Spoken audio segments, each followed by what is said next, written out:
ሰላም ውድ ተመልካቾቼ፣ ባልና ሚስትን ለማስታረቅ ስትሞክሩ ተጠንቀቁ። ከዓለምነህ ዋሴ የምትማሩት አንድ ነገር አለ። የኔ ደማቅ ሰዎች ይቀጥላል።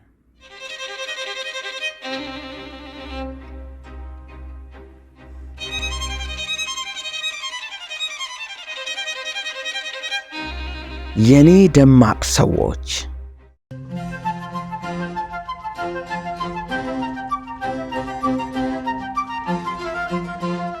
ሃሎ ሄሎ፣ የት እንደምንገናኝ ከነገርሽኝ በኋላ እኮ ስንት ሰዓት እንደምንገናኝ ሳትነግሪኝ ስልኩ ተቋረጠ። ያልሽው ቦታ ስንት ሰዓት እንገናኝ? ዊ ሰው እኔን እየጠበቀ ሲመሽበት አልወድም፣ ይጨንቀኛል። ስለዚህ የምመጣበትን ሰዓት እንቅጩን እነግርሃለሁ። እሺ ንገሪኝ። 5 እስከ 6 እመጣለሁ። ከ6 እስከ 7 ሰዓት ካልመጣው ግን ከ8 እስከ 9 ሰዓት ድረስ ደውልልኝ። ከ9 እስከ 10 ሰዓት ስልኬን ካላነሳው ግን ከ11 እስከ 12 ሂድ፣ አይምሽብህ። አንጋፋውና የጥራት ምልክት የሆነው ድርጅታችን ኮምቦልቻ የብረታ ብረት ምርቶች ኢንዱስትሪ ፋብሪካ አሁን አዲስ ዘመናዊ የጌጣጌጥ የብረት በሮችን በማምረት ወደ ገበያ መጥቷል። ዘመናዊ ውብና ጠንካራ የሆኑ በሮችን ለመኖሪያ ቤቶች፣ ሆቴሎች፣ ኮንዶሚኒየሞችና ቢሮዎች ተስማሚ የሆኑ የእንጨት ባህር ያላቸው ድምፅ የማያሳልፉ እርጥበት የማያበላሻቸውና የላቀ የቴክኖሎጂ የቀለም ቅብ ፓውደር ኮትኝ የተቀቡ በፓስወርድ በአሻራና በቁልፍ የሚከፈቱ ከ6 እስከ 10 የሚደርስ የቁልፍ ተወርዋሪ ያላቸው በሮችን በተለያየ ዲዛይንና የቀለም አማራጭ አዘጋጅተናል። ኮስፒዶ በቅርብ ቀን ይጠብቁ። ኮምቦልቻ የብረታ ብረት ምርቶች ኢንዱስትሪ ኃላፊነቱ የተጠበቀ የግል ማህበር።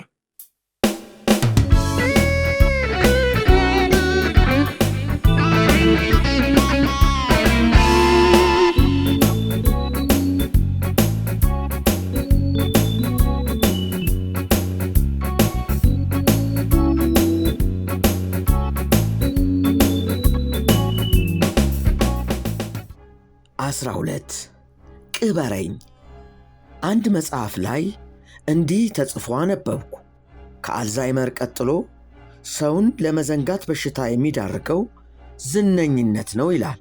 ብዙ ዝነኞች ብዙ ሰውን ይረሳሉና። ሌላ መጽሐፍ ላይ ደግሞ አንዱ እንዲህ ሲል ጻፈ። ታዋቂ ለመሆን እንሽቀዳደማለን፣ ከታወቅን በኋላ ግን ሰዎች እንዳያውቁን ጥቁር መነጽር እናደርጋለን። ዝነኞች ጥቁር መነጽራቸውን አወለቁም አጠለቁም፣ ለሙገሳም ለወቀሳም የተጋለጡ ናቸው። ያ ከ30 ዓመት በፊት የማውቀው ዓለምነህ ታዲያ ሲሞገስ አይናፋር፣ ሲወቀስ ደግሞ ግዴለሽ ነበር። ለመጀመሪያ ጊዜ ተነካው ብሎ አገር ይያዝ ሲል ያየሁት አንድ ቀን ነው። ያን ቀን እየተርበተበተ ራዲዮ ፋና ግቢ ውስጥ ከነበረው ቢሮዬ ገባና ቅበረኝ ታገል ቅበረኝ አለኝ። ምን ተፈጠረ ስለው ተሰደብኩ። እዚህ ጋዜጣ ላይ ለጻፈብኝ ሰው መልስ መስጠት የምትችል አንተነ፣ ቋንቋው አለ፣ አቅሙ አለ አለና አንድ ጋዜጣ ወረወረልኝ። ጽሑፉን አነበብኩት። አንድ የማይረባ ሰው አሁን በማላስታውሰው የማይረባ ምክንያት የጻፈውን የማይረባ ጽሑፍ እስከ መጨረሻው አነበብኩና ለዚህ የማይረባ ጽሑፍ መልስ መጻፍ ያስፈልጋል ብለህ ነው ዓለምነህ ከማለቴ የግድ ያስፈልጋል፣ ልክ ልኩ ሊነገረው ይገባል አለኝ። በተቻለኝ መጠን ላረጋጋው ሞከርኩ። ከዚህ አይነቱ የማይረባ ሰው ጋር መጻጻፉ ምን ለውጥ ያመጣል ቢቀርስ አልኩት። ዓለምነህ አሻፈረኝ አለ። የግል መርሄን ነገርኩት። ለወረደ ተሳዳቢ ወረድ ብሎ መልስ መስጠት መዋረድ ነው አልኩት። አልተቀበለኝም። ከኔ ከፍ ያሉትን ስሞች ጠራው። ስብሐት ገብረ እግዚአብሔር ስለ ጋዜጣ ተሳዳቢዎች የተናገሩትን ነገርኩት። ጋሽ ስብሐት እንዲህ ያለ ነገር ሲገጥማቸው እንኳን የማናውቃቸው ውሾች የምናውቃቸው ውሾች ሲጮሁብንም መልሰን አንጮህባቸውም እንደሚሉ ነገርኩት። ጭራሹን ቁጣው እየጨመረ መጣ። እንዲያውም ውሾቹን ካልነከስኳቸው በቀር ቁጣዬ አይበርድም ሊለኝ ምንም አልቀረውም። ቢጨንቀኝ ዓለምነህ እጅግ የሚያደንቃቸውን ባለቅኔ ስም ጠራሁለት። ባለቅኔ ሎሬት ጸጋዬ ገብረ መድኅንም በተሳዳቢዎቻቸው ላይ የስብሐት አይነት መርህ እንዳላቸው ነገርኩት። የጸጋዬ መርህም ሊያበርደው አልቻለም። ቁጣውን በሀገር ውስጥ አቅም መገደብ አለመቻሌን ስረዳ እንዲህ ያሉ ቁጣዎችን በማብረድ ረገድ ዓለም አቀፍ ተመክሮ ያለውን አንድ አሜሪካዊ ስም ጠራሁለት። በጣም የምወደውን የኢልበርት ኸበርድ አባባል ነገርኩት። ኸበርድ ምንም አይነት ማብራሪያ አትስጥ፣ ምክንያቱም ወዳጆችህ ባታብራራላቸውም ይረዱሃል፣ ጠላቶች ደግሞ ምንም ብትል አያምኑህም ይላል አልኩት። ሂዩባርድ ምን አለበት በእኔ የደረሰ አልደረሰበት፣ ለዚህ ጽሑፍ ተገቢውን ምላሽ ካልሰጠን ስድቡ የዘላለም ቁስል ሆኖ ሲጠዘጥዘኝ ይኖራል ብሎ አብዝቶ ለመነኝ፣ ተማጠነኝ። አሁን ተሸነፍኩ። ይህን የማይረባ ጽሑፍ የቱንም ያክል ብንቀው በዓለምነህ ላይ ያደረሰው ስነ ልቦናዊ ቁስለት ስር የሰደደ ነው ብዬ ደመደምኩ። ቁስሉ ወደ ጨጓራ፣ ወደ ደም ብዛት፣ ወደ ስኳር ህመም ከመቀየሩ በፊት አንድ ነገር ማድረግ አለብኝ ብዬ እሺ አልኩት። እሽታዬን ሲሰማ ዓለምነህ አንቆ አመሰገነኝ፣ አጥብቆ መረቀኝ። በመጨረሻ ነገ ጽሑፉን ይዤለት እስክመጣ ሌሊቱ እንዴት እንደሚረዝምበት ነግሮኝ ተለያየን። እቤቴ እንደገባው ሙሉ ትኩረቴን ለዓለምነህ ሰላምና ጤንነት ስል በማዘጋጀው ጽሑፍ ላይ ለማድረግ ሞከርኩ። ግን ከባድ ነበር። መቼስ ለወረደ ሰው መልስ ለመስጠት መውረድን የመሰለ መዋረድ የለም።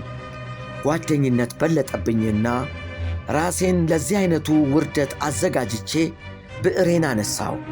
ለወትሮ ቢሆን ሌሊቱን ሙሉ ቁጭ ካልኩ ከ20ና ከ30 ገጽ በላይ ልጽፍ እችላለሁ።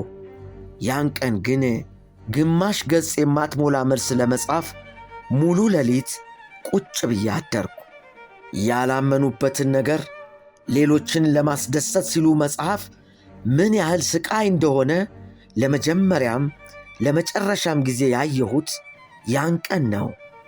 እናም ከዚህ አሳፋሪም አስፈሪም ስሜት ጋር እየታገልኩ ጽፌ ጨረስኩ።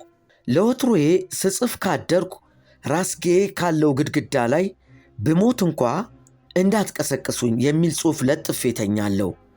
ያ ጽሑፍ ቁርስ ደርሷል ከሚል ቅስቀሳዊ አደጋ ይታደገኛል። ያን ቀን ግን የዓለምነህን የብስጭትና የጉጉት ሰዓት ለመቀነስ ስል ሳልተኛ አድሬ እየተጨናበስኩ ወደ ራዲዮ ፋና አቀናው። ዓለምነህን አገኘሁት። ጽሑፉን ሰጠሁት። ዓለምነህ ቀስቀስ ባለፊት ተቀበለኝና ለዚህ የማይረባ ሰው መልስ መጻፉ ያስፈልጋል ብለህ ነው ታገል ሲል አኩተመተመ። የሰማሁትን ማመን አቃተኝ። ምን አልክ ስለው ምን መሰለ ታገል፣ ከእንደዚህ አይነት የማይረባ ሰው ጋር መጻጻፉ ምን ለውጥ ያመጣል ቢቀርስ አለኝ። ደግሞ ይህንማ ትናንት እኔ ራሴ ብዬ ነበር አልሰማኝም ብዬ ጮኩበት። ዓለምነህ ሽምቅቅ አላለም። ይባስ ብሎ ስለ ስብሃት፣ ስለ ጸጋዬና ስለ ኢልበርት ኸበርድ የሕይወት መርሆች በአድናቆት ሊያብራራልኝ ሲሞክር በቆመበት ጥየው ሄድኩ።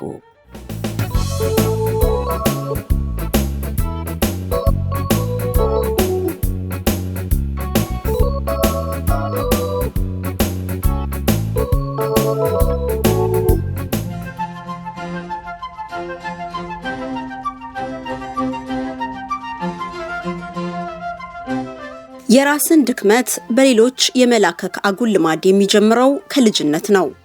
ልጆች ሆነን እቤት ውስጥ ስንሯሯጥ ከጠረጴዛ ጠርዝ ጋር እንላተምና እናለቅሳለን። ምን ሆናችሁ ስንባል መልሳችን ጠረጴዛው ገጨኝ ነው። ወላጆቻችን ጠረጴዛው እንዳልገጨንና ተንደርድረን ጠረጴዛውን የገጨነው እኛ መሆናችንን ሳይነግሩን በተቃራኒው ጠረጴዛውን ደብድበውልን እናድጋለን። በልጅነታችን የተዘራው ይህ የራስን ድክመት በሌሎች የመላከክ አባዜ አብሮን ያድጋል። ኮሌጅ ገብተንም ይከተለናል። በኮሌጅ ፈተናችን ኤፍ ካገኘን አስተማሪው ኤፍ ሰጠኝ ማለታችን አይቀርም። ውጤታችን ኤ ከሆነ ግን ኤ አገኘው እንላለን። ሊቃውንቶች እንዲህ ለምንል ሁሉ ቆንጠጥ የሚያደርግ ምላሽ አላቸው። አንድ ሰው ብዙ ጊዜ ሊወድቅ ይችላል። በእርግጥም ይሄ ሰው ወድቋል የሚባለው ግን ውድቀቱን በሌሎች ሰዎች ላይ ማመካኘት ሲጀምር ነው ይሉናል።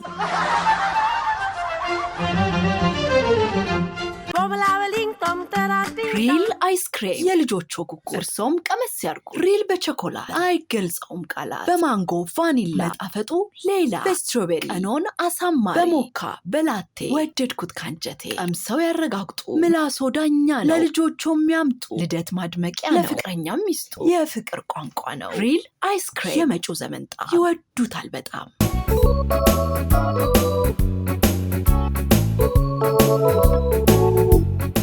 13 ጋዜጠኛ ደረጀ ኃይሌን የሚያስገርመው ዓለምነህ። ጋዜጠኛ ደረጀ ኃይሌና ዓለምነህ ዋሴ እጅግ ይግባባሉ፣ እጅግም ይለያያሉ። ከሚያግባባቸው ነገር ላይ ካተኮርን ሁለቱም በንባብ አይታሙም። ሁለቱም ለሩሲያ ደራሲያን ልዩ ፍቅር አላቸው። የሥነ ጽሑፍ ችሎታቸውም ከፍተኛ ነው። በንባብ የዳበረው የሥነ ጽሑፍ ችሎታቸው ጋዜጠኛነታቸውን ደማቅ ገጽታ አላብሶታል። ስለ ጋዜጠኛ ደረጀ ኃይሌ ለየት ያለ ማንነት ሌላ ጊዜ አጫውታችኋለሁ። እኔና ደረጀ ስንገናኝ ሞቅ አድርገን ከምናነሳቸው ስሞች አንዱ ዓለምነህ ዋሴ ነው። ደረጀ የዓለምነህ ነገር ሁሌም እንደገረመው ነው። ገርሞት ከነገረኝ ነገር አንዱን ብቻ ላጫውታችሁ። ዓለምነህ የጦርነት ዜናዎችን ደጋግሞ እንደመዘገበው አይደለም። እጅግ ሲበዛ የሰላም ሰው ነው። እንኳን የሀገር ብጥብጥ የባልና ሚስት ጠብ እንኳ እንቅልፍ ይነሳዋል። አንድ ቀን ከቅርብ ወዳጆቻችን አንዱ ከሚስቱ ጋር ተለያየ። ዓለምነህ ይህን አሳዛኝ ዜና ሲሰማ ክፉኛ ተረበሸ። እነኚህን ጥንዶች ማስታረቅ አለብን ሲል አሰበ። እርቁን ለማካሄድ የጋዜጠኛ ደረጀ ኃይሌ እርዳታ አስፈለገው። ደረጀ ጋር ሄዶ አማከረው። እንደው የዚህን ልጅ ትዳር አንድ ነገር እናርግ እንጂ አለው። የደረጀ ምላሽ ፈጽሞ ያልጠበቀ ሆነበት። ደረጀ የዓለምነህን የእናስታርቀው ተማጥኖ በጥሞና ካዳመጠ በኋላ ይኸውልህ ዓለምነህ፣ እኔ ባልና ሚስት ሲዋደዱ ደስ ይለኛል። ሲፋቀሩ አብሬያቸው ነኝ። ሲጣሉ ግን አስታራቂ ሆኜ ገበናቸውን መስማት አልፈልግም፣ ተወኝ አለው። ዓለምነህ የደረጀን ጭክን ያለ ምላሽ ሲሰማ ለራሱም ሰጋ። ከፍ ባለ ትካዜ ትክ ብሎ ከተመለከተው በኋላ ስማ ደረጀ፣ እኔና ባለቤቴ ስንጣላ አንተ ትመጣና ዓለምነህ ምንድን ነው ትልልቅ ሰዎች አይደላችሁም እንዴ?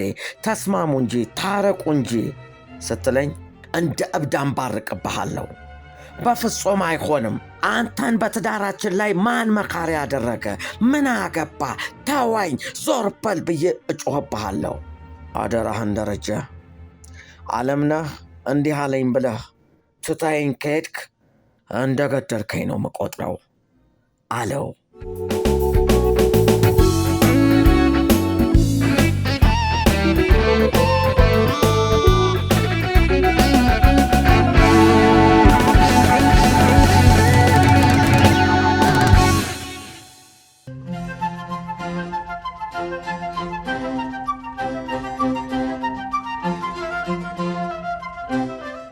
አረቄ በድሮ ጊዜ ነው አሉ። ሰውየው ዘመድ ለመጠየቅ ረጅም መንገድ በእግሩ ከመጓዙ የተነሳ በውሃ ጥም እንደተቃጠለ ከዘመዱ ሰፈር ደረሰ። የዘመዱ ቤት ወለል ብሎ ተከፍቷል። እንዴት ዋላችሁ ብሎ ወደ ውስጥ ሲገባ ግን ዘመዱ የለም። በጣም ጠምቶታልና የዘመዱን መምጣት ሳይጠባበቅ ውሃ ፍለጋ ወደ ጓዳ ገባ። በመደርደሪያው ላይ ከተደረደሩ ረጃጅም ጠርሙሶች አንዱን ብድግ አደረገው። በንጹህ ውሃ የተሞላ ይመስላል። ከጥማቱ የተነሳ በፍጥነት ክዳኑን ከፍቶ በአንድ ትንፋሽ ጨለጠውና ተዘረረ። ለካስ ያ ውሃ መስሎት ያንዶቆደቆ ፈሳሽ ከፍተኛ የአልኮል መጠን ያለው ባህላዊ መጠጥ ኖሯል። ጠርሙሱን ወርውሮ ወለሉ ላይ ተዘርሮ በስቃይ በሚያጣጥርበት ሰዓት ዘመዱ መጣ። ደንግጦ ጮኸ። ጎረቤቶች ተሰበሰቡ። ሰውየው በወደቀበት አረፋ ደፍቋል። መሞቻው እንደደረሰም ታውቆታል። ዘመዱና ጎረቤቶቹ ከበው ምን ሆነህ ነው ይሉታል። እርሱ ከመሞቱ በፊት ንስሐ መግባት እንዳለበት ተሰምቶታል። እናም አረቄ ስጥሩልኝ ሊላቸው ፈልጎ አረቄ ከማለቱ ነፍሱ ወጣች። ከዚያን ጊዜ ጀምሮ አረቄ የዚያች አደገኛ መጠጥ መጠሪያ ሆነ። ድል ቀለም ከኤምቢአይ በአንድ ጋሎን ሰፊ ቦታዎችን ማዳረስ የሚችል ከነውበቱ ለረጅም ጊዜ የሚቆይ ቀለም ድል ቀለም። ድል ቀለምን ይጠቀሙ። የግንባታውን አጨራረስ በድል ይደምድሞ። ተመጣጣኝ ዋጋ ከበቂ አቅርቦት ጋር ኤምቢአይ ድል ቀለም የሚድሮክ ኢንቨስትመንት ግሩፕ አባል ከኤምቢአይ። የተወዳጁ ጋዜጠኛ የዓለምነህ ዋሴ ትውስታዎች በዚህ አላበቁም። ሳምንት ተከታዩን ክፍል ይዘንላችሁ እንቀርባለን። ከዓለምነህ በኋላም ታሪኮች ይቀጥላሉ። የነ ከበደ ሚካኤል፣ የነ ሐዲስ ዓለማየሁ፣ የነ ጸጋዬ ገብረ መድኅን፣ የነ ደበበ ሰይፉ፣ የተወዳጁ ጋዜጠኛ የደረጀ ኃይሌ፣ የነ ኃይሌ ገብረ ሥላሴ፣ የነ ጎሳዬ ተስፋዬ፣ የሌሎችም ደማቅ ሰዎች ያልተሰሙና የሚያስገርሙ ታሪኮችን ይጠብቁ። ሁሌ እንዲያገኙን ሰብስክራይብ ያድርጉን። የምስራች! የኔ ደማቅ ሰዎች ቅጽ 1 ካናዳ በሚኖሩ የትረካ ወዳጆች ታትሟል። ቶሮንቶ የምትገኙ ኢትዮጵያውያን በስልክ ቁጥር 43 7766 24 21 ደውላችሁ ማግኘት ትችላላችሁ። ሁናቴዎች ሲመቻቹ አዲሱ ትውልድ ከታላላቆቹ ስብዕና ይማር ዘንድ የኔ ደማቅ ሰዎች ቅጽ 1 2 እና 3 በተከታታይ ለኢትዮጵያ አንባቢያን የሚቀርቡ ይሆናል። በአንባቢያን ዘንድ ተወዳጅነትን ያተረፈው የታገል ሰይፉ ዝንቡላና ካሮት ረጅም ልቦለድ 3ኛ እትምም በጃፋር መጽሐፍት መደብር አለ። ቢችሉ ገዝተው ባይችሉ ተውሰው ያንብቡት።